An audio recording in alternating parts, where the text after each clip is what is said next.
Yeni gün Gerta kanalında sabahınız hayırlı olsun saygılı seyirciler. Bugün programımızı Gagauziyan karılarına, kızlarına, analarına başlarız. İlk yortusu halkar arası karıların günü kutluca olsun. Programın sırasında kutlarız hem kabul ederiz kutlamakları hem de selamları. Ama onlar bugün gelecekler dünyanın türlü devletlerinden. Onuştan teklif ederim kalasınız bizimle birlikte bu güzel yortulu günde.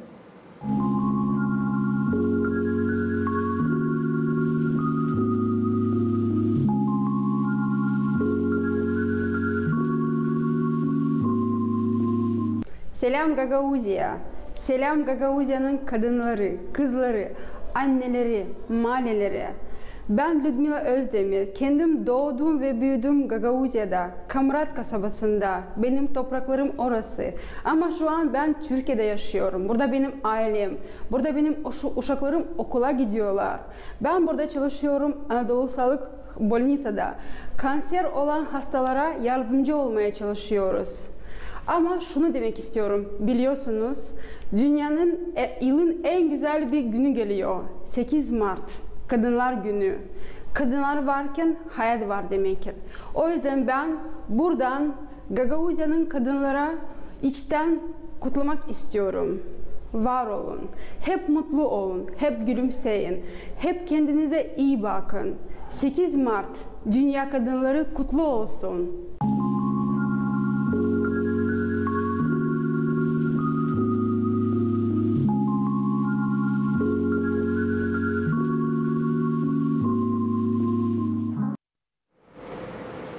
Türkiye'den Kumrat kasabasının vatandaşı Ludmila Özdemir bizimle bağlandı. Selamlar, teşekkür ederiz Ludmila, sevgili karılar, sevgili kızlar. Yurtumuz kutluca olsun. Stüdyamızda saygılı seyirciler Aydar köyünden misafirim karı angısının küçüklüğü Malis'in kucağında geçti. Garip türküler öterken, yumaklar sarılarken, kilim dokarken. İnsan angısını yaratmaları kilimciliklerden bağlı. O büyük sevgiyi, bilgileri koruttu. Evvelki vakitlerden bugünkü günlere kadar Deni Gagavuzların şıralı, koraflı kilimleri bilsinler hem tanısınlar bütün dünyada. Valentina Marinço stüdyamızda. Selamlarım size Valentina, sabahınız hayırlı olsun. Sabah hayır olsun. Nasılsınız? İyiyiz. Çok sevinirsem buraya geldik. Dilerseniz size bakarken mayolularım yerlerinize, mayolularım o işlerinize, anglarını yaratırsınız, anglarını yaparsınız. Bilirim hani ta küçükten mahallenizden öğrendiniz. Dokuma, pala, kilim. Getirsiniz mi aklınıza nasıl oldu, nasıl öğrendiniz? Ta küçükten beni kilime salarlardı. Büyükten mahsur sarardım, yumak sarardım, yardım ederdim. Hani ona işi gitsin ileri ben de yardım ederdim. Sarma, yumak. Sonra çekitle koymam mahsur sarma için tavraşık kalkındım. Sonra çekittim onlara dolaştırma kilimde. Yazarcık. Girerdim kilime. Bana bırakıp bağırardı. Hani bozayım onların işlerini. Öyle de olardı. Öyle de olardı. Sonra sen gördüler yok naşapsına çekitle beni de öğretme. Ya geç aramıza da bizimle beraber yavaş sen de gideceksin. Ama hep o vakitte hep çıkararlar bir başka işte yapma. Hem mak sarma hem mosur sarma. Kimer ki yardım ederdim boyama. Sen koyardılar boyama. Çekederdim malum boyama. Oladı çok iplik taşıma ardına. Hani ona zor gelmesin diye ben yardım ederdim ona. Durardım onun başında. Savaşardım öğrenme neyse. Şimdi onda bana ıslah geliyor. Şimdiki zamanda. Doğru. Sanırım ki mahallenin her bir ipleyeceğini, resimciğini tutarsınız aklınızda. Çünkü küçüklük kalır canımızda, içimizde. O işleri, angıları alırız, kabul ederiz bizim mahallelerimizden. Onlar da ilerler. Hem de güzel siz de ilerledersiniz onlar. İlerlediyiz. Yavaş ilerlediyiz. Birden olmuyor. Yavaş. Geçti yıllar kilimcilik öyle diyeyim hani şıralı açır 10 yıldan ziyade Aydar köyünde güzel festival geçirilir.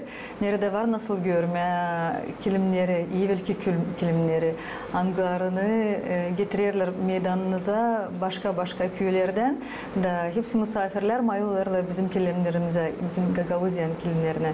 Sizin de katkınız bu işe var. Var. Biz yazdık yıldan projekte. Onu bizim kabiliyetler geçti yerlerden da çekitik toplama insanlardan kilimleri yani olsun yerlerden yer türlü bir türlü topladık çok türlü ama ayırdık ta yemeğiyle ankısına ta ileriki ankısına ne vakit geçirmişler onları daha çok topladık ilerkilerini. Şimdi müzeyde hepsi güzel duruyor. Yer bir выставка hepsinden çıkarız, festivallere çıkarız. Ardımıza alıyorsun yani gidesi yere ardımıza alıyorsun. Hepsini alamaz. Çünkü yemeğilerini, ilerkilerini savaşırız, gösterme hepsini. Güzel. Bilirim hani bu yakınlarda Aydarköy'ünde yeniden açacak kapılarını müzeyi, kilim müzeyi. Ne değişiklikler oldu, ne daha var nasıl görme, neler göreceğiz o müzeyde, ne olacak o müzeyde? Bu müzeyde değişiklik ne oldu, daha çok oldu. Biz şimdiden kilimden tutardık sandığın üstünde. Doğru. Pipecik. Hepsine gösteremedik onunla. Şimdi onlar bizde hepsi duruyor ayakça. Hepsi duruyor güzel. Hepsinden yakışı çıkma, foto yapma, seyretme hepsini. Her bir motivi yakışı seyretme onları. Onlar bize duruyor ayakça. Şıtladı. Güzel olay. Güzel. Ne zaman olacak açılış? Açılışı yapıyoruz 16'sında bu ayın 16'sında. Var nasıl yapasınız öyle bir güzel teklif de hepsimiz gidelim size misafirle Aydarköy'üne. Buyurun misafirle bize Haydar'a. Bizim açılış müzeyimiz olacak Kilimler'de hem etno müzeyi, bir yerde olacak multifunksiyonelli center ya da Gagauz kilimleri. Bekleriz hepsinize. Aşırıdan da birden de sevinci hepsimize. Kim gelecek? Açık kapımızı.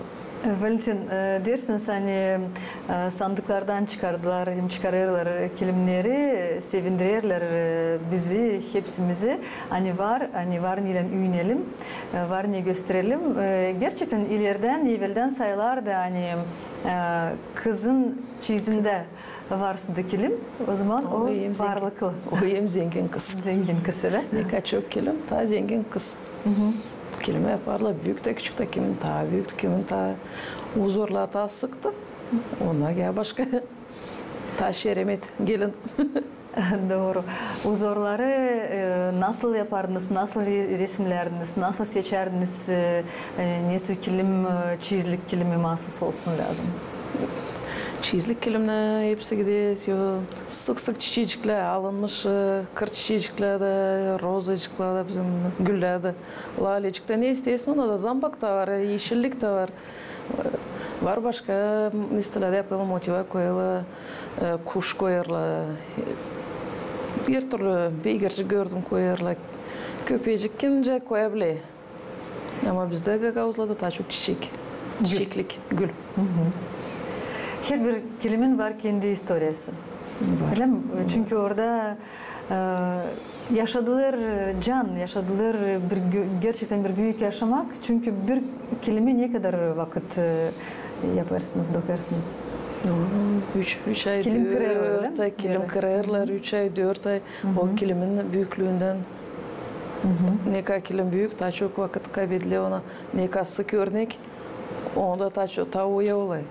Ama lan bütün yüreğin orada olsun, o zaman hiç duymuyorsun gidip hepsi. Bütün yürekten yapıyorsun, sen orada bir kızla gidiyor. Açığını yapmıyorsun, bütün yürekten. Olmuyor güzel. Güzel. Valentina biliyorum hani bu yılların içinde sizin ananız sizi pek dair yardım eder size. Siz de ona yardım ediyor. Bugünkü günlerden şimdi imam benim bilen yardım etmeye geleceğim. Düzene binin. Gideceğim kızım hiç yok lafım gideceğim. Rast lazım ben gideceğim olacağım seninle beraber. Bugünkü günde de hep yardım ediyor. Çağırayım onu gelsin ya doğurtma ben de hepsiciğini kendim de bilmiyorum. Hep daha sorayım sohbet onlardan. Malum yok hocam ama anamdan sorayım. Anam söylüyor bana hepsini. Mahallemizde söylerdim öyle bir saklı işler hangilerini lazım tutasın aklında hani mahsus öyle lazım gösterirdi. Gösterirdi. Yani bu tebirde olsun tut aklında. Tebirde olsun. Onlar gösterirdi. Tutu. Savaştım unutmama bir şey. Ne unuttuk sorarız gerdeki büyük insanlara. Dileni unudasınız ama bilirim hani öğrenirsiniz uşaklar da size gelirler. Öğrenme nasıl bu proses? Görerim masamızda da güzel düzen. Uşaklar öğrediyiz tübüle küçücük düzençiklerde. Onlar büyüğüne inseyemeyle basma ayıkla. Düşündüm anne tasla ona küçükte öğretme, açan kalkıncıkla koyma öbür ustana oturtma. Da tebunda öğrediyiz onlar burada avizden öğreni. Ne yaparlar yeriz onlara ibe. Da ona da avizden yaparlar. Gelele Valentina Petrovna atya bunu yapacağız bana. Göstere kendi eskizine yapmış evde kendisi. Yakışık bir onu oraya oturdu. Yakışmazsa уже doğru turayız. Hani yakışsın da uşağında olsun bütün oraya orada. Da öyle yapıyoruz. Gelirler uşaklar, çekilirler. Gelirler. Güzel. Bu düzeni de acaba kim yaptı? Nereden böyle düzenci? Mini. Düzenci yaptırdık çadırlı mastera по ассоциации Nikolay Ivanoviç Kroytar'a. Bunu da gördüm internette de oradan çektim. Ona da gösterdim, o da bana yaptı. Yapıyor, Valentina olacak zor. Diyeyim yok bir şey diyeyim, savaş olsun. Uşaklara o lazım. Raslam adam yaptı. Saymadı zahmetini yaptı. Çözdü yer bir detayını ama yaptı. Güzel, sağ olasınız Valentina. Bilirsiniz, şükür ederim. Hani güzel bu zanatı ilerledirsiniz. Sizin pek büyük katkınız bu işte. Biz her zaman seviniriz giderken Haydar Köyü'ne. Haydar Köyü gerçekten zengin kilimlerinden büyünür, sevindirir bizi. Hem de misafirlerimizi köyle de olsun, o gençler size gelsinler. Kilimleri kırasınız, kilimler sevindirsinler bizi, göstersinler bizim historiyamızı, bizim adetlerimizi. Yaşatılsın bu zanat. Yaşasın. Çok yaşasın. İleri doğru da. Öğreteceğiz de uşaklar öğretiriz. Bir gün bir de öğretecek daha öteye doğru. Ama yaşasın. Ne kadar yakışı götüreceğiz. Sağ olasınız Valentina. Ben kutlarım sizi. Hem de sizin ananızı. Hepsi kimin katkısı var bu güzel zanatta. Gününüz kutluca olsun. Yurtunuz kutluca olsun. Sağ ol. Sağ olasınız. Haydar Köyü'ne selamlar. Haydar Köyü'ne selamlar hem kutlamaklar. Benim kutlamaklarıma katılır Nikita Panayitov, Gagauziyan genç, talantlı türkücüsü. Angısı mahsus bu yurtu için yeni türküyü hazırladı. Lafları yazdı Olga Ivoglu, müzikayı Valentin Ormancı hem de Fyodor Gaydarcı. Nikita Panayitov, Gagauziyan karılarına, analarına, маму.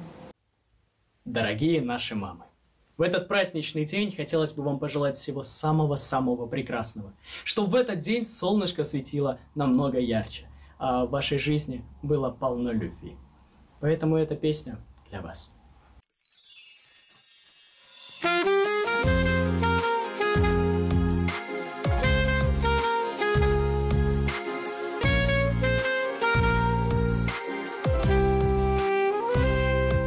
Çok sevgilisin anacığım, yazık vakit geçer hızlı. Sana kopar benim içim, duygularım sana nazlı. Gitti dedi ah küçüklüğüm, büyüdü artık senin oğlun. Bana sen mamucum benim, yakın hem de bağlı oldun. Benim canımsın anacığım, diviç bu dünyada yaşa. Senin mamamı önünde inlerim başımı aşağı. Benim canımsın anacığım, diviç bu dünyada yaşa. Senin mamamı önünde inlerim başımı aşağı. İnlerim başımı aşağı.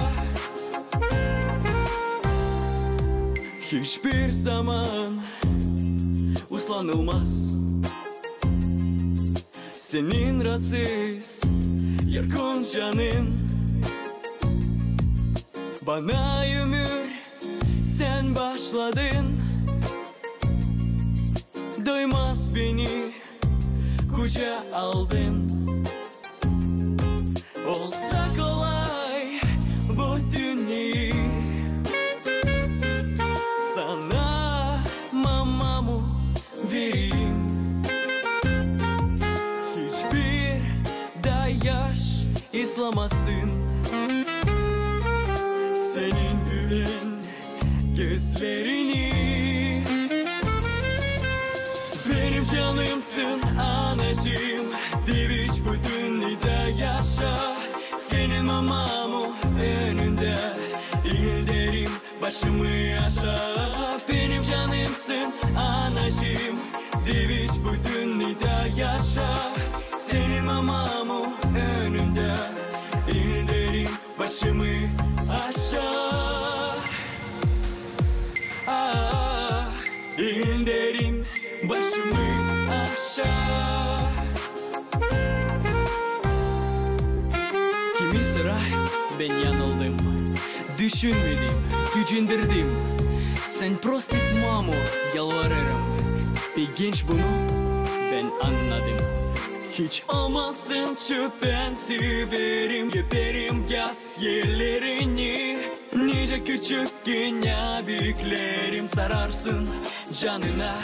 Benim canımsın anacığım, diviç bu dünyada yaşa. Senin mamamı önünde inlerim başımı aşağı. İnlerim başımı aşağı.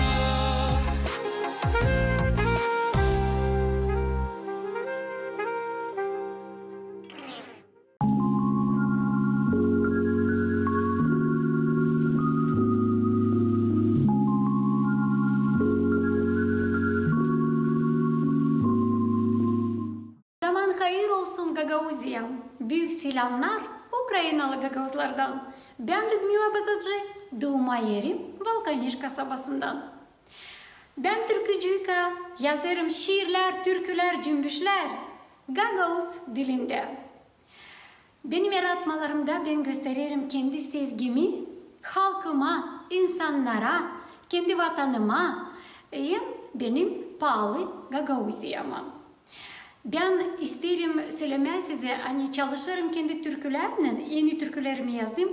Hani doldurma türkü sıralarını da götürelim kendi kültürümüzü ileri. Ama bugün o kadar güzel bir yurtu. Ben isterim kutlama bizim güzel anaları, manileri, hepsi karıları bu güzel yurttular. Ben dilerim size hem kahve sağlık, kısmet, yer bir ailenizde olsun sizin. Anlaşmak, sevgilik bu pek önemli. Daha çok isterim bütün dünyada olsun usluluk. Ben sizi çok severim. Gün bulunarak uzak sizden, benim yüreğim her zaman sizinle.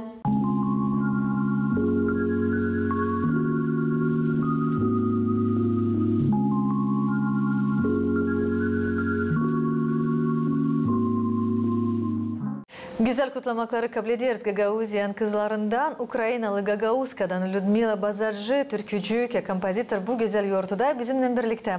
Sağ ol Ludmila, sana dileriz iyi başarıları, sağlık, mutluluk hem güzel uzun ömür. İlerlediğimiz yurtulu programımızı angısını başladı Gagauziyan kızlarına, karılarına, mahallelerimize, analara. Doktor, en önemli zanatların birisi. İnsan kimi biz inanırız, saygı güderiz.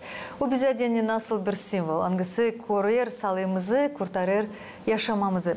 Bu meraklı zanatı yakın 50 yıl geri ayırdı Zinayda Varban, Çadır Dolay Bolnicası'nın konsultasiya bölümün başı. Selamlar misafirimiz stüdyamızda.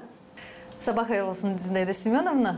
Nasılsınız? Nasıl kendinizi duyarsınız? İyiyim, Bu soru şu her zaman siz sorarsınız patsiyentlere. Ben bugün isterim size sorayım. Nasılsınız? Sağ olunuz. İyiyim. Duyuyorum kendimi mesela. İyi. Bilirim hani çok yıl sıra vardı. 50 yıldan ziyade çalışırsınız. 50 yıldan ziyade ayırdınız bu zor yolu doktor olma. isterim sorayım size nasıl seçtiniz bu zanatı? Kim yardımcı oldu? Kim öyle bir nasihat verdi size? Hangisi sizin aklınızda kaldı da aldınız bu büyük yolu doktorluk? Ну, çekitti, наверное, ta uşaklığımdan beyim. Ben uşakkana yoktu yandan bu zanatı göreyim, bileyim. No, ileri okullarda vardı. Yürünmekten karı başka bir yürünmek de bizim günlerde vardı öyle sandrojina, sanpastı. Yani topladılar kızları, kızları. Ne o da yürüdüler, uşakları yürüdüler, sitsinler, yardım etsinler insana. Büyük çevreciğerine situasyon, cenk olsun, yangın olsun, sanpastı, sandrojina.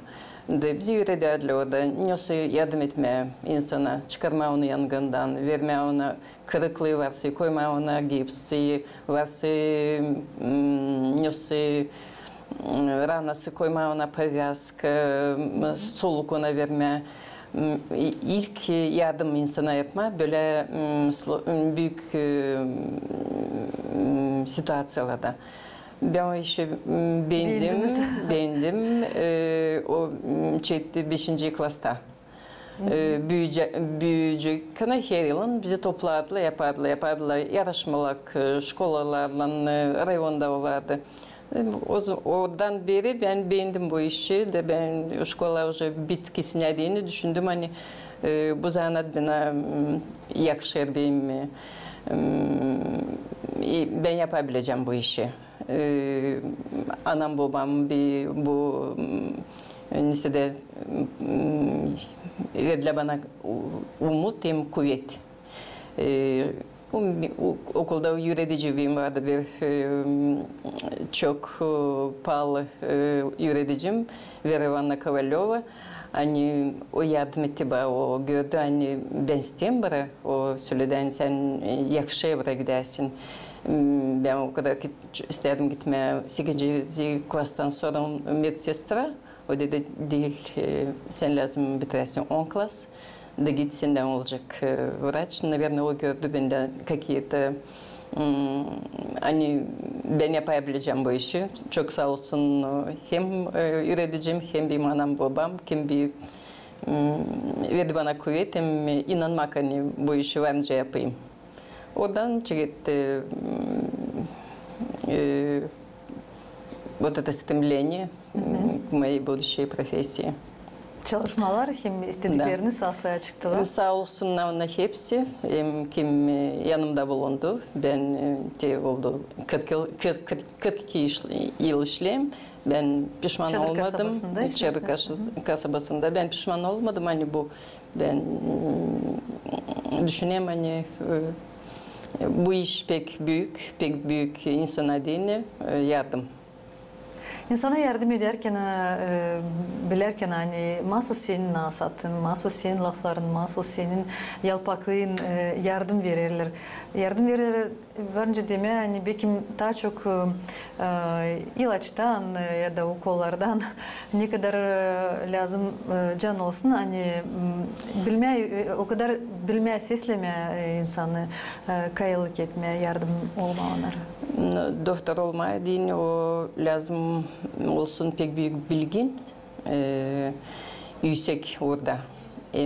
Lazım insana pek can yakın olasın, insana alasın. Lazım bir büyük psikolog olma. Az bilme işinin o lazım insan geldiğin sana kuvvetlensin, inansın seni. Ona lazım olsa açılsın.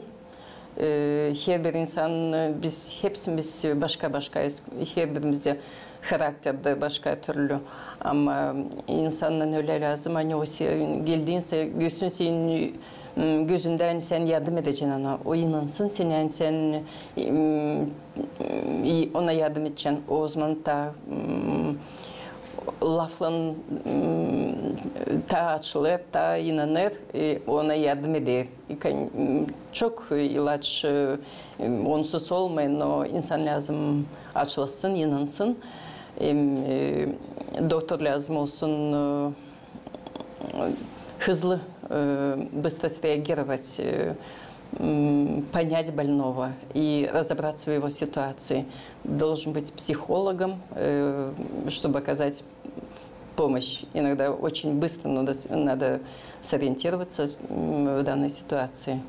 İnsan geldiğin lazım hepsine bir türlü açılırsın. Hem uşağa, hem büyük insana, hem ihtiyara. Hepsine başka подход var. Bu, наверное, yardım ediyor işte.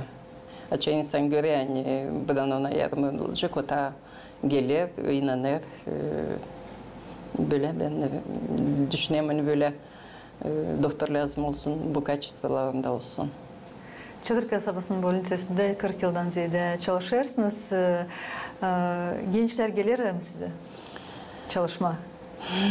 Bitki yıllar genç az gelir. Bu yıl geldi bir genç insan. Kolektif bizde büyük. Var çok pensioner var. Az geliyor insan. Gençler az. Medasistentler hep daha gelirler. Ama doktor daha az gelir. Öyle, наверное, vakit uşaklar isterler büyük kasabada çalışma, büyük yerleri görme. Kimse geliyor. Biz ona pek seviniriz. Biz ona savaşırız açık yürekle karşılama ona. Yanında lazım yardım etme.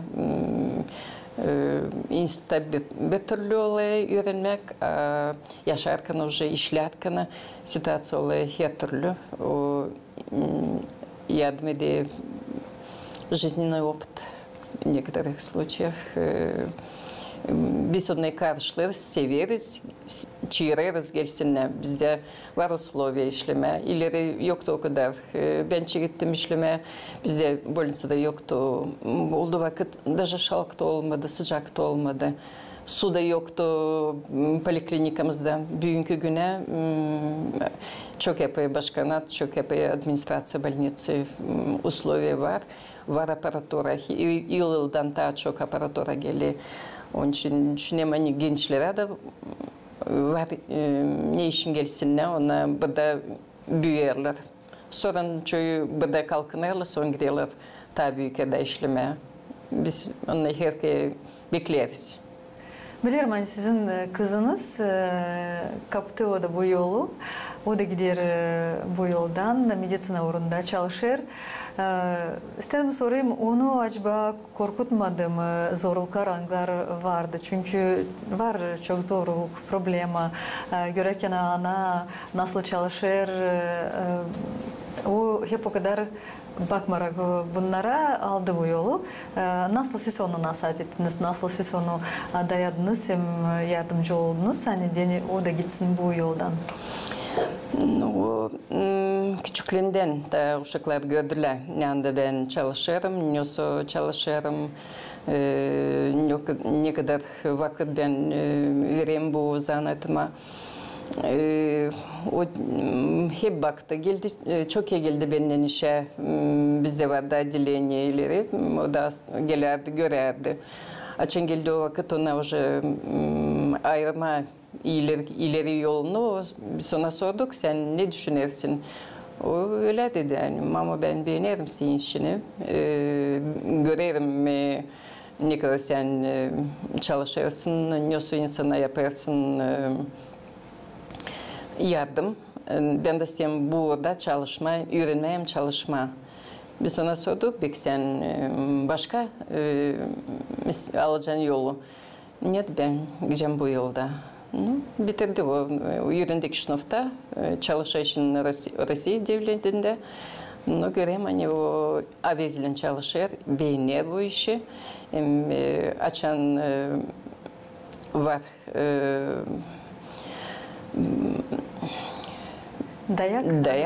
Dayak. O da çok kez açıyor telefonu, sorayım mamati bu işi, yapmati bu işi. O bana oluyor dayak, ben de ona çok işler sorayım. O genç, onda da daha çok iyi teknolojiler var. Ben de ondan savjetovat olayım çok. Bize lafımız bu yandan uyuyor, biz birbirimize yardım ederiz. Böyle. Güzel oldu, güzel hani kızınız ayırdı bu yolu. Hem de doğru söylersiniz hani biz gençlerden örnek alırız. Onlar da bizden yardımları hem de nasihatlarımızı beklerler. Çünkü önce dersiniz opıt o varken o çok destek olur gençlere. Da öyle. Sağ olasınız Zinet Semyonovna, sağ olasınız sen geldiniz bize. Ben sizi kutlarım bu güzel halklar arası karların yortusundan. Siz de var nasıl kutlayasınız kendi koleksiyonunuzu, hepsi yakınlarınızı? İsterim kutlama bütün kolektivi. Ona pek büyük yardımcı olayım. Kolektif bizde büyük. Birbirimize yardım ederiz. Biz hani olsun bizde birlik, sağlık. Hem hepsine yaşayanlara, Gagavuzya'da kadınlara, analara büyük sağlık, добро, чтобы был мир и здоровье всем. Ben de kutlarım hepsi karıları, kim medicina uğrunda çalışır. Çünkü bilirim hani yortlarda da çalışırlar. Öyle zanatınız sizin. Olsun sağlık, mutluluk, sağ olasınız hem de var olasınız. Bu çiçekleri de size adıyorum. Çok sağ olun. Kutluca olsun yordunuz. Sağ olun. Saygılı seyirciler, size hediyeni kutlamaklarını Kişinov'dan Yolandıra Gagauziyan türkücüsü Dmitri Железогло hem onun öğrencisi Viktor Mokan. Türküyle Mama. Pahalı kadınlar, hem analar, bu güzel ilk yaz yordusunu kutlarım sizi. Adarım size sağlık hem çok mutluluk. Dragi Doamne și mame, vă felicit cu ocazie zilei de 8 martie. Vă doresc dragoste, fericire și multă sănătate.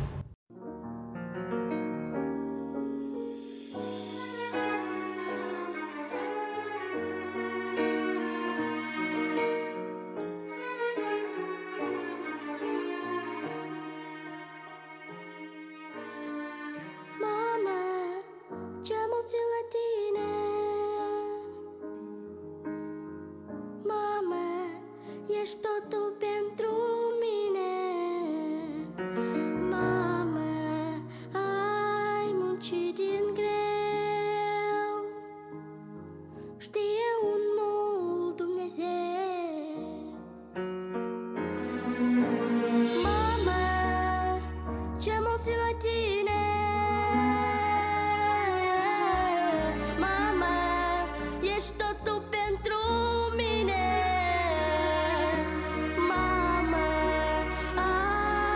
Și din greu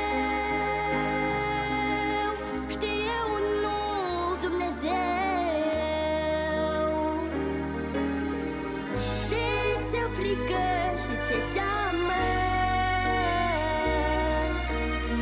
întotdeauna tu strici mamă. Doar atunci când tu strici mamă, îți vindeacă orice rană.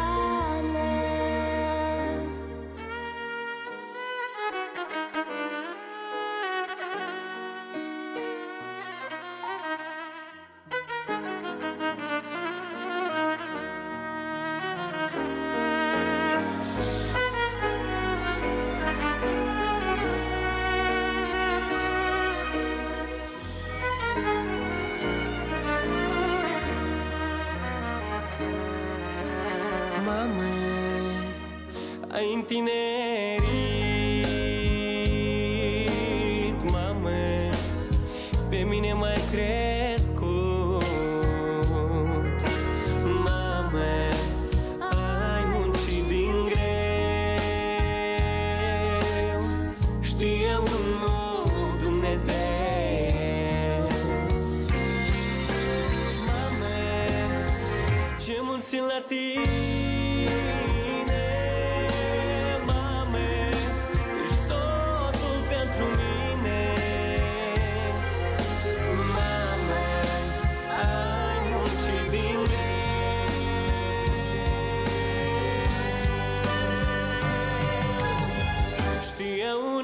Dumnezeu.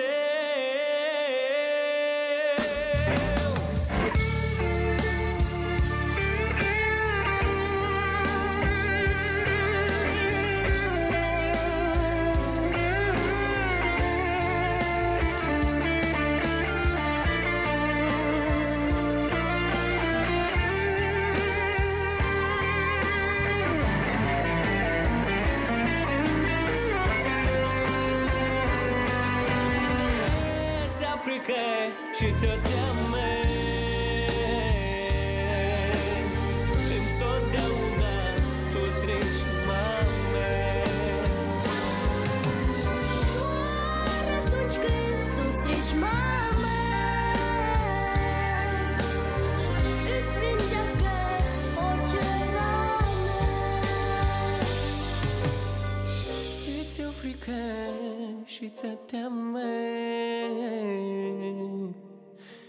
Întotdeauna tu strici, mamă.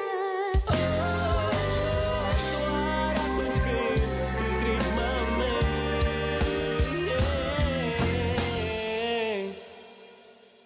Îți vindecă orice rană.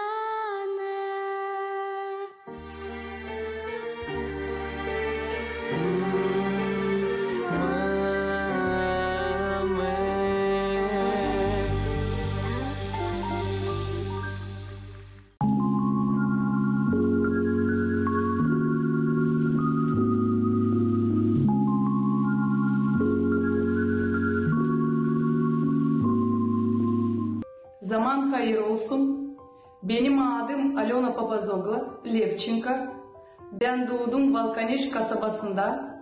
Şimdi yaşıyorum İtalya'da, Milano kasabasında. Çalışıyorum kosmetologiya uğrunda. Pahalı dostlarım, sevinmelikle isteyin katılma kutlamaklarla bugünkü yortuyla. Analar gününün 8 Mart yortusundan. Ko ilk yaz güneşli günleri yeritsin hepsi zorlukları. Nice güneş ısıdı hem bağışlı iyi havezi. Kutlarım canımdan hepsi anaları, manileri, kakuları, büyük manileri, benim üreticilerimi. Ko bu ilk yaz getirsin sağlık, bereket, rahatlık.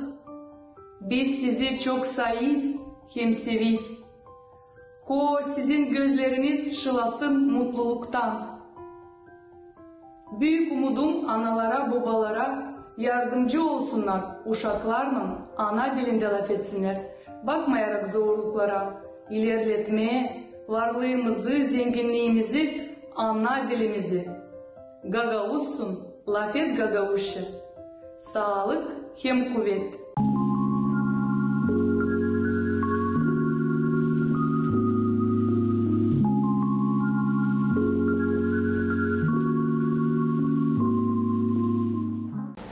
Stüdyamıza saygılı seyirciler dönüyoruz. İtalya'dan yortulu selamları hem kutlamakları kabul ettik. Sağ ol Alona, seni de hem senin 3 kamil kızcağızlarını biz de kutlarız. Çok çok güzel, sevinçli kıpınarı size dileriz. İyi başarıları koy, hepsi niyetler aslıya çıksınlar. Gagauziyan umudu bizim talantlı, arif, akıllı, kızgın canlı gençlerimizde. Onların birisi Olga Ekonomova. Etulya köyünden geldi bize. Gagauziyerin aktif kızlarından birisi. Genç insan angısı ana toprağını bütün yürekten seviyor. Hem de perspektivaları görüyor. Kendi köycezinde hem de hepsi gençlerde. Gagauziyeri üreticilerin regional birliğin başı Olga Ekonomova stüdyamızda. Sabah hayır olsun Olga. Sabah hayır olsun. Olga, sevte gelmirsin bizim stüdyamıza. Sıkça seni görüyorum türlü olaylarda, türlü festivallerde, türlü yarışmalarda. Sen hep temsil edersin Gagauzi'yi, temsil edersin bizim dilimizi, güzel laf edersin Gagauz dilimizde. Güzel soruşları koyarsın dilimizi daha güzel öğrenelim, ileri edelim dilimizi. Büyük sıcaklıkla her zaman anlatırsın ana toprağın için, halkın için. Nereden bu kadar bu sevgi sende? Ben çok beğenirim kendi ana dilimi. Niçin ki o bana yardım eder. Ben açan bulunarım burada. Ben her kere sansın iş ederim dedelerin sesleri, seslerini onlar bana her kere söylerler. Öyle ilerlet. Öyle sende var var kuvvet Gagauziya'yı daha üstte kaldırma, lafet ana dilinde. Ben de savaşırım kendi dostlarıma, akranlarıma, büyüklere, hepsine söyleme. Hani dostlar lafetin Gagauz dilinde ilerledin onu. Çünkü bizim dilimiz çok güzel.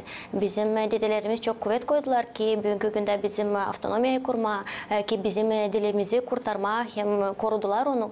Bunun için ben de sayarım hani bu bizim borcumuz dilimizi ilerletmek, hem laf etmek kendi ana dilimizde. Güzel, sağ ol. Bugün kutlarız halklararası karıların gününü. Sen Gagauzların karılarını nasıl bularsın, kızlarını, gençlerini? Ben sayarım hani Gagauz karıları çok arif, güzel. Onların ruhları çok üstün. Onlar güzel. Onların güzel görünümleri, onların güzel lafları, onların güzel sözleri. Sayarım hani her bir Gagauz karısı o bir örnek her birine. O işçi. Ben işitmedim Malim'den, Mahmud'dan hani o söylesin hani bana zor, ben yapamayayım. O ne kadar da zor olmasın Gagauz karıları her kere yaparlar ki onu ne onlardan isterler. Hem onlar hiçbir kere de söylemerler hani olmayacak, yapmayacağım. Onlar her kere giderler kendi niyetine. Gençlerde umut var mı Gagauzya'da? Yani gençlerimiz bizim gerçekten kaldırı çıkar Gagauzya'yı, liderleri çıkar Gagauzya'yı. Sayarım hani da niçin ki çok talantlı uşaklar var bugünkü günde. Bizim akranlarımız, daha küçük uşaklar da angaları severler Gagauzya'yı, hem savaşırlar onu üste çıkarma. Çok türlü güzel Gagauz kışyazları, angaları gösterirler kendilerini iyi taraflardan, müzika taraflarından da, ince zanatlardan da. Hem sayarım hani onlarda var büyük kuvvet Gagauziya'yı daha üstte kaldırma. Güzel. Sizin de kurumunuz yardımcı olacak buna. Hem de olur da ben bilirim hani sen Gagauzya öğrencilerin regional Berlin başıysın. Kolay bir iş değil. Nasıl onu ilerledersin? Kim yardımcı sana olur bu işlerde? Bana en büyük yardımcı yaşamakta hem bu basamakta benim anam hem babam. Onlar bana her kere yardım ederler. Ne de olmasa, nasıl da zorluk olmasa ona her kere verirler iyi nasihat. Hem onlar öyle hani bana zor. Ben yapamıyorum. Oldu birkaç gün gerisi hani ağlama da çekettim hani olmuyor. Niçin olmuyor? Kızım kendi kendime öfkeleneyim ama bana mama yaklaştı da söyledi. Ola sen alındın mı? Yap bitkiye kadar. Hem sende hepsici olacak. O zaman ben topladım kendimi de şimdi de ne de zorluklar olmasa da ben hiçbir kere kendimi eğildirmeyelim kafamı. Hem savaşırım, yardım etmeye kendime de insanlara da kim bana inandılar.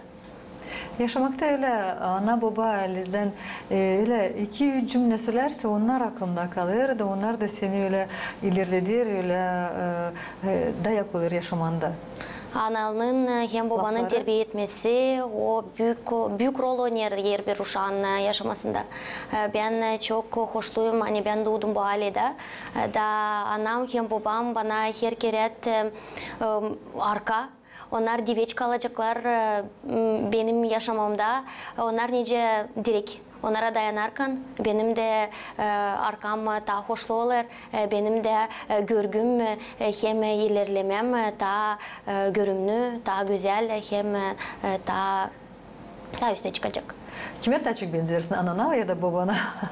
Öyle kızgın canlı. Suraçça babama. Ama karakterli mamaya. Daha çok mamaya anaya. Sertsin mi? Sertim. Açan zor gelir, sertim. Sertlenirsin? Sertlenirim. Kuvveti toplarsın bir yumruğa da ileri. İlkine ağlarım, sonra toplarım kendimi. Bu da lazım kimersin ama biraz. Ağlarım, toplarım kendimi da derim yapacağım. Dedim yapma, yapacağım. Ne de olmasa zorluk bu yaşamakta hepsi geçer. Hem zor ne o insanların ölmesi, öbürleri ne var hepsi geçecek. Ne de zorluklar olmazsa sayarım hani her bir insana var kolaylık onlar geçirme. Dedim baştan hani görüyorum seni sıkça öyle türlü olaylarda, güzel yarışmalarda. Görüyorum seni öyle kızgın yüreklisin, öyle canın açık, her zaman istersin bir şey yapma, ilerletme, her zaman adımları yaparsın, bir, iki, ileri. Senin devizin isterim bilmeye. Benim devizim söyledin mi yap. Ne kadar da zor olmasa, koyadın varsa ne kadar koyadın var, göster kendini. Hem bende yok öyle hani yok vakit, alınmayacağım, yapmayacağım. Sayarım hani insan kabul eder sabırlık, kolaylık, hem olayır bir bilgiçi adam, açan alem uyar, sen işlersin. Açan alem dinlenir, sen işlersin. Açan dostların gezer sokakta, sen öğrenirsin, hem işlersin. Ne süta var senin öyle hem büyük istediklerin, bilirim hani bu yıl bitirirsin 12 klası, hem büyük senin istediklerin? Benim büyük istediğim sağlıklı olayım da bu yılı başarayım, çünkü zor cana biraz hem şkola hem birliği tutma. Bunun için sanırım hani bile giderse başa çıkaracağım da hepsi iyi olacak. Birazcık bakma ileriye doğru öyle ne düşünmekler, hangi yol alacaksın, politika tarafından belki mi? Politikaya da pek istemiyorum çünkü küçüküm, hem küçükten öyle kaldı kafamda hani politika o bir öyle bet iş nerede var çok türlü taşlar su altında. Bunun için daha pek politika istemiyorum ama hani ben beğenirim tabii oturma kameralı önünde de neyse anlatma. Bu benim yolum sayarım. Bununla ben hoşlu olurum. Güzel, istediklerin aslaya çıksınlar. Bu güzel günde isterim kutlayasın kendi yakınlarını, kendi kim var senin dostlarını, karıları, ananı. Buyur. Saygılı analar, maliler, kutlarım sizi bu günden. Bugün karıların günü. O gösterdi size hani siz dil bitki kişi bu dünyada. Hani sizin gününüz var. Hani siz arif, hani siz akıllı, hani sizin yaptıklarınız diveç kalacak insanların yaşamasında. Adamlara da siz nice bir dayangaç. Hani onlar sizsiz yaşayamayacaklar. Bunun için bütün candan yürekten kutlarım sizi bugünden. Hem isterim dilemeye size sağlık, kısmet, bereket. Ailenizde olsun sağlık. Hem uşaklarınız hiçbir zaman düşmesinler bolnisalara, hem siz de yaşaysınız iyi. Sağ ol Olga. İnanırım hani Gagauzyan geleceği var. Böyle kızgın canlı, böyle sıcak yürekli, böyle talantlı, bilgili gençler. Sana da bizden bir çiçek. Buyur. Yortun kutluca olsun. Sağ olunuz. Sağ ol Olga. Hepsi istedikleriniz de çıksın Aslı'ya. Sağ olunuz. Sağ olun. Talantlı, akıllı Gagauzyan kızı Olga Ekonomova Tuliya köyünden liseyin öğrencisi helal böyle gençlere. Böyle gençlerden Gagauzyan geleceği gerçekten var. Valkaniş kasabasının ana tarafın folk rock grupası hepsi Gagauzyan kızlarını kutlar. Güzel yortulan yeni türkülen angısını yazdı Vitaliy Manjul, aranjirovka yaptı ana tarafın grupası.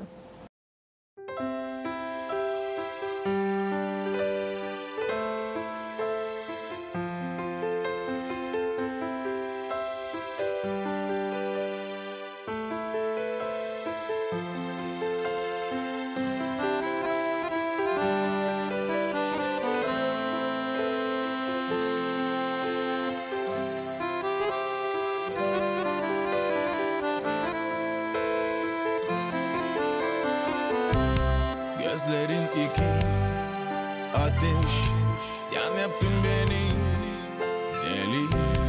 Yanından döner vurdeş, kızarır sevda deli. Önüme sen çıkacaksın, ateşi zedeleyeceksin. İkimiz biz yanacağız, geceyi aydınlatacağız. Çalacağım seni,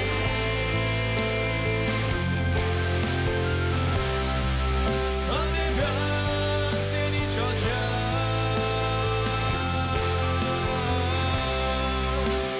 Sevgiden beni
Selam Gagauzya, benim saygılı hem pahalı vatanım. Ben Anna Altayeva, GRT kanalının çalışanıydım. GRT kompanyanın uzun bir süre.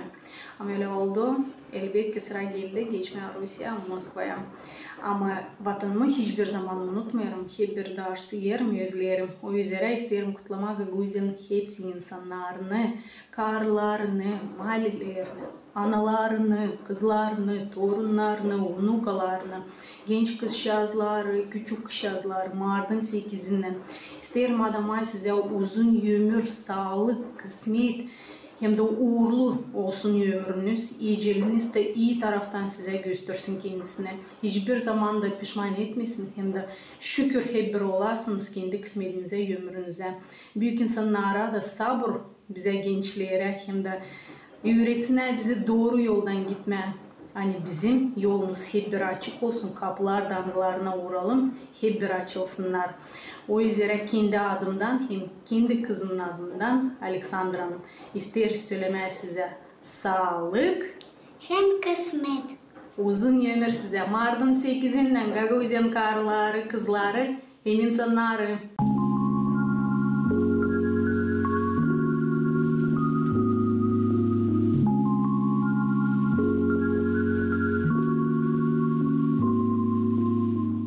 Anna Altayeva, GRT kanalının jurnalisti, 3 uşağın anası Moskva'dan kızcağızının Alexandra'dan Gagauzyan analarını, mahallelerini kutladılar. Şükür ederiz. Size de güzel kızlar, güzel güneşli günleri, sevgi, sağlık hem başarılar deriz. Adımlar yeni yortulu güne, güzel laflar, güzel şiirler, güzel kutlamaklar, güzel türküler öterler bugünkü programımızda. Ama bu dil hepsi var tabir selam bu yortulu günde. Rusya'dan bağlantımız var. Gagauzyan şairi Galina Danacı.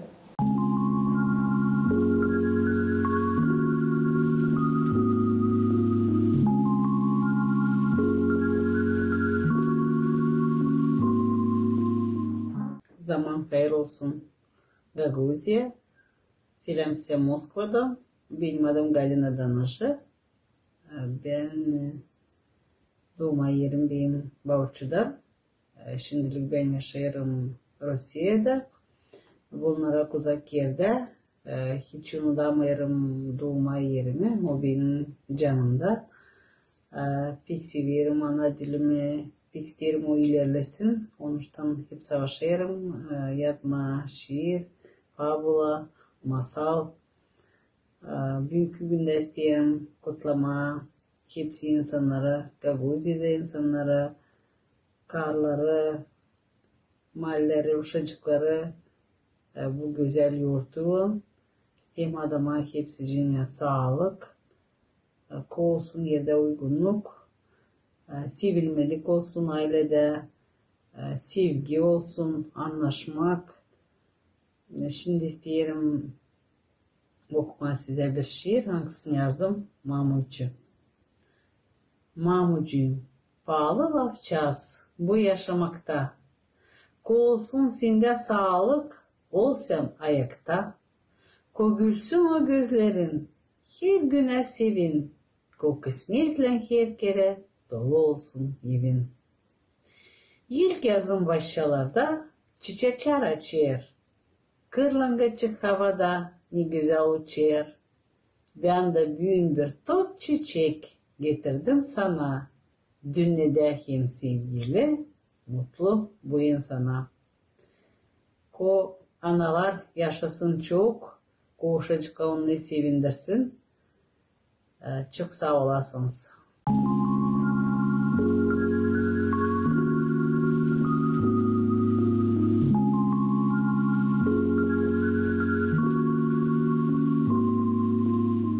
Sağ ol Galina, sizi de güzel yortulan kutlarız.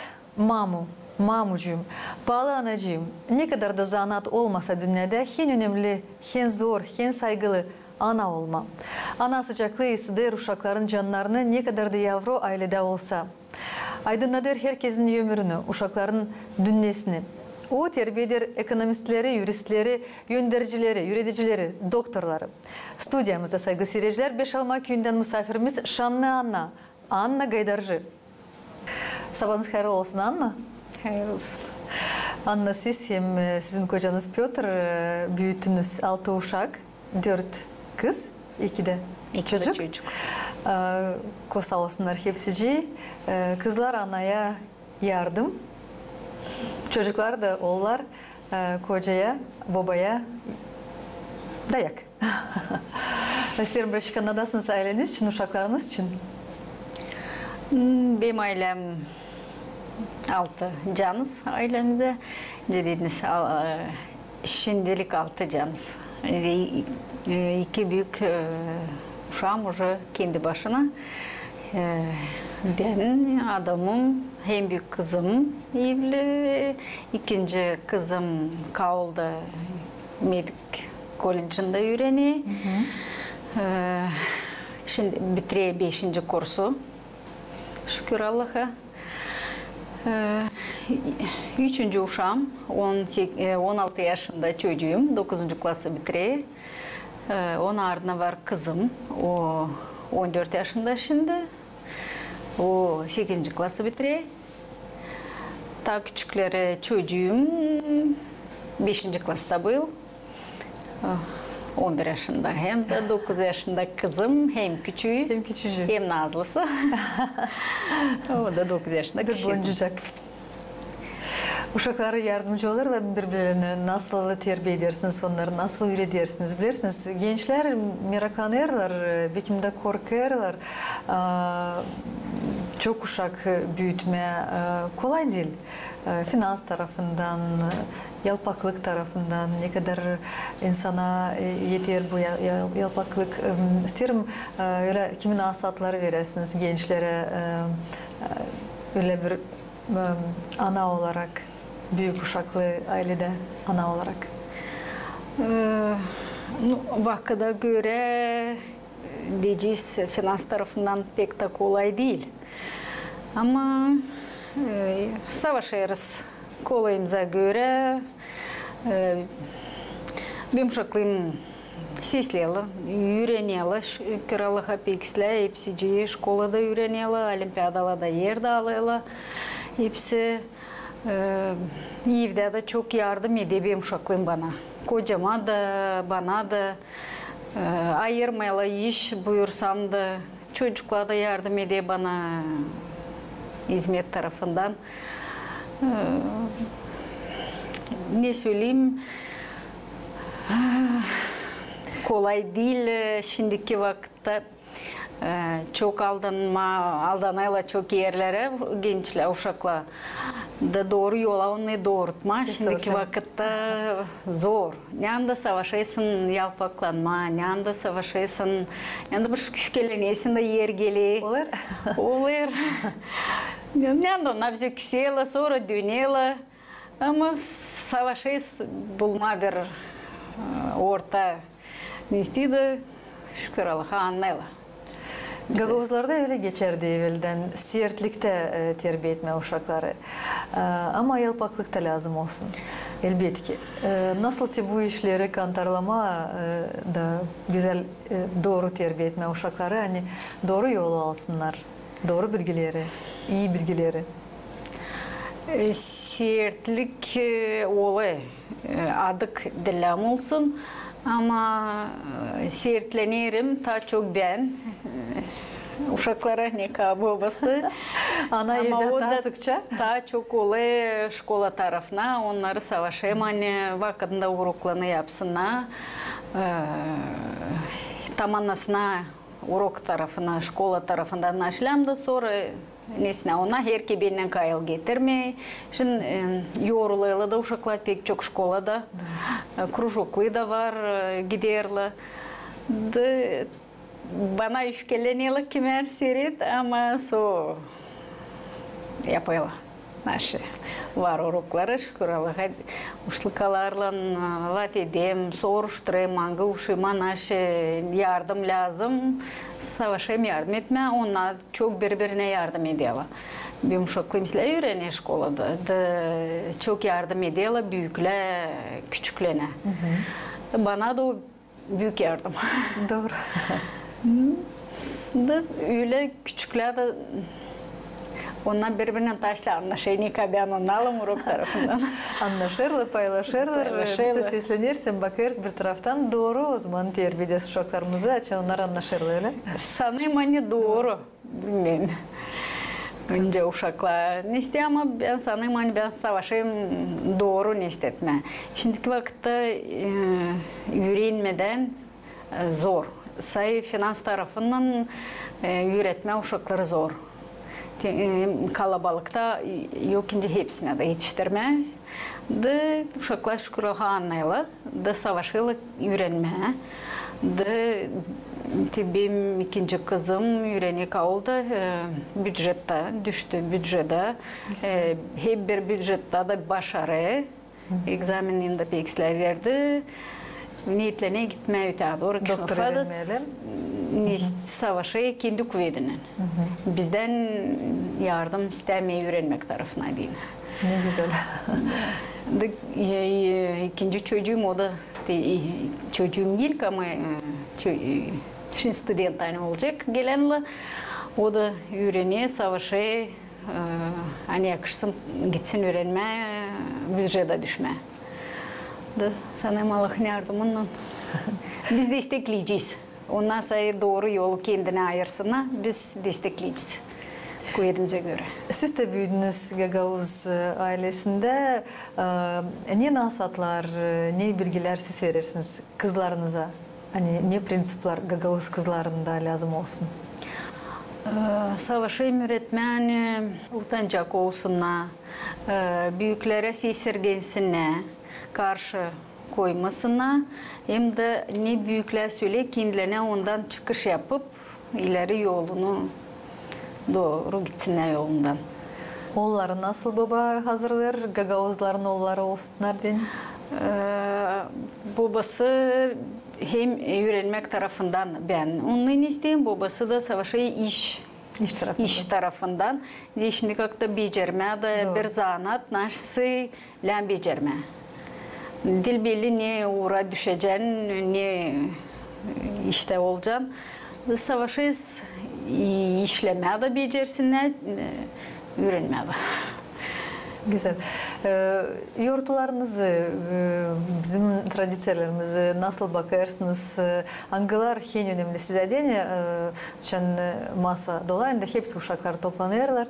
Baba masa başında oturur. Biz savaşı Gagavuz yoğurtlarını bakma. Hangisine yakışı.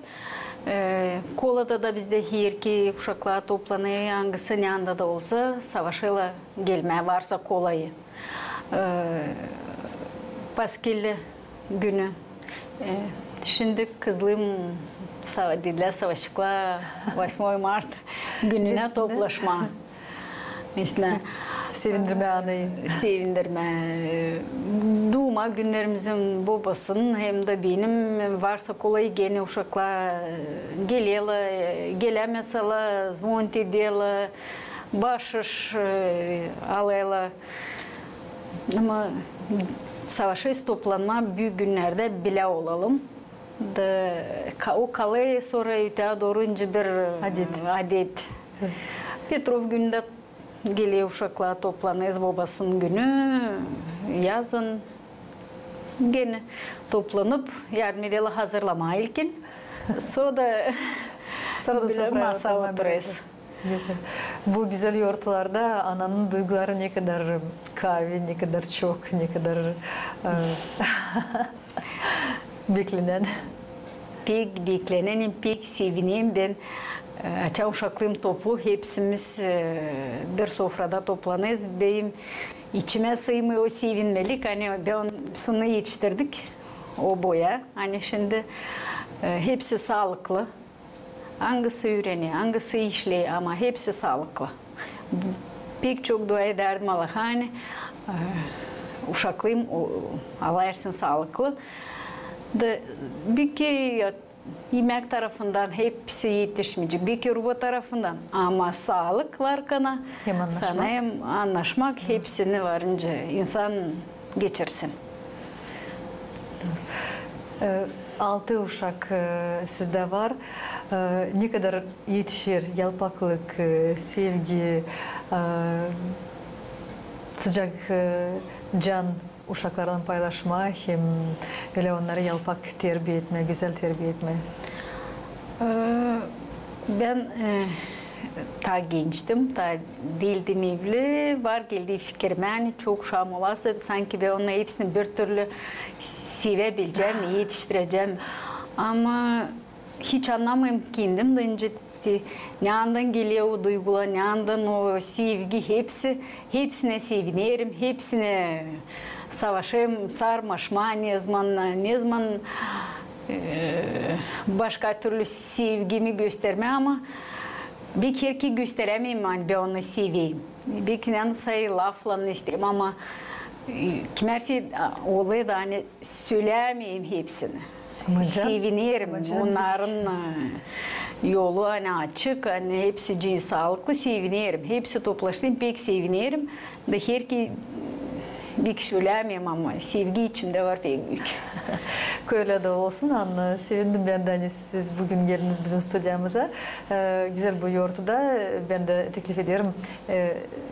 Kutlayasınız. Hepsi sizin yakın insanlarınızı, sizin kızlarınızı bilirim. Hani torununuz da var. Var. O da kışacağız. O da kışacağız. O zaman kutlamaklar sizden, sizin kameranız. Adayırım bugünkü günde hepsi karlara, kızlara, analara, kız kardeşlere sağlık, güzel kısmetleri olsun. Bulsunlar öyle yeş kendini, hangisinden o duyacak kendini.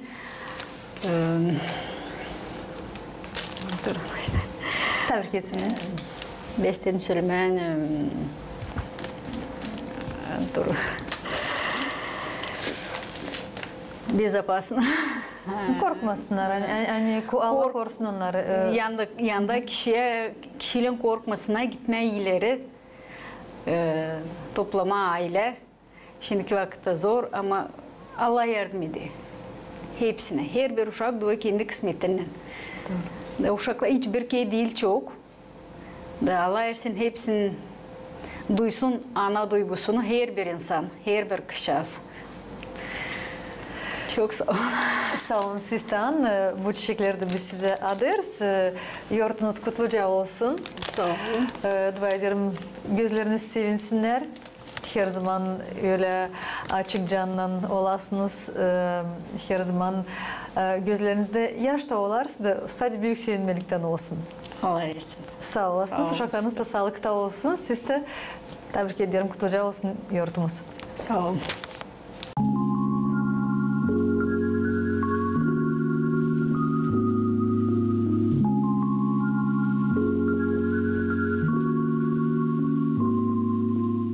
Zaman hayır olsun pahalı vatandaşlarım. Ben Marina Radish. Kazak köyünde doğdum. Şimdi işlerim Kişinyov Opera Tiyatrosu'nda. Nerede söylerim güzel güzel operalar. Ben ne kadar da gitmeyerim başka yerlere çalma. Her kere söylerim hani ben Gagauzkayım. İçinden bu bana çok pahalı. İsterim her bir mamboyum, Mali, kız kardeşi, karıyı kutlama bir güzel kar gününü. Oğlunuz kısmetli, oğlunuz sağlıklı, oğlunuz bereketli. Hem de yaptınız kendinizi kendi kendinize. İçinden biz biliriz hani karı şen kana onun ailesi de şen. Allah sizi korusun, Allah ileri biz tartma.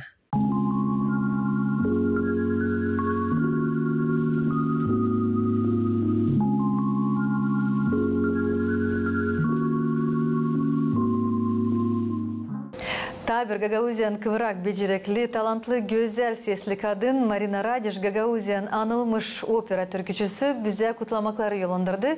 Sevgili kızlar, karılar, analar, maleler, size deni saygılıkla hem sevgiyle Dmitri Kadın anılmış Gagauziyan türkücüsü Tiraspol kasabasından yollandırır selamları hem de türküsünü Mama. Yurtunuz kutluca olsun saygılı seyirciler. Kalın sağlıcakla.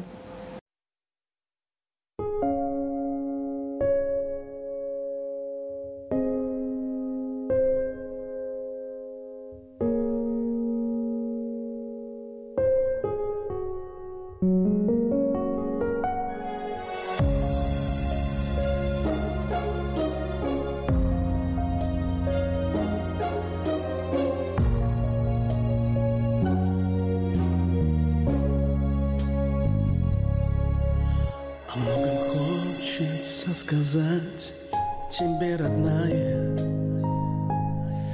Я знаю точно, ты поймешь всегда меня. Дороже нет тебя на свете, мама. Ты самый добрый, самый близкий человек. Мама! Мама, я громко твое имя прокричу.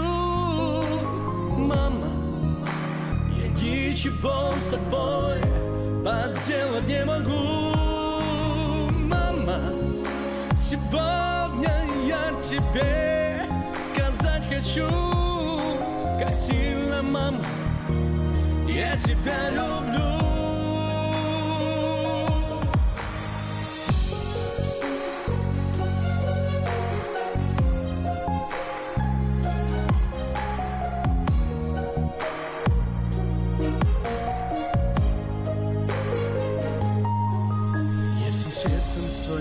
Ощущаю теплоту твоих ласковых рук, и от горя сберечь обещаю, чтоб не знала ты бед и разлук, чтоб от счастья сияла улыбка, и все реже грустили глаза. Я душой всегда рядом с тобою, любимая мама моя.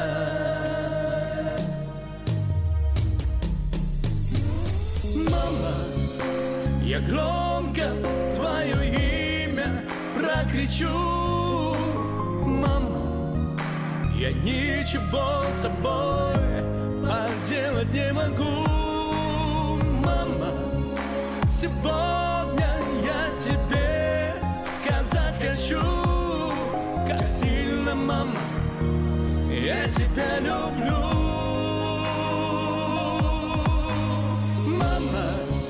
Я громко твое имя прокричу. Мама, я ничего с собой поделать не могу. Мама, сегодня я тебе сказать хочу, как сильно, мама, я тебя люблю.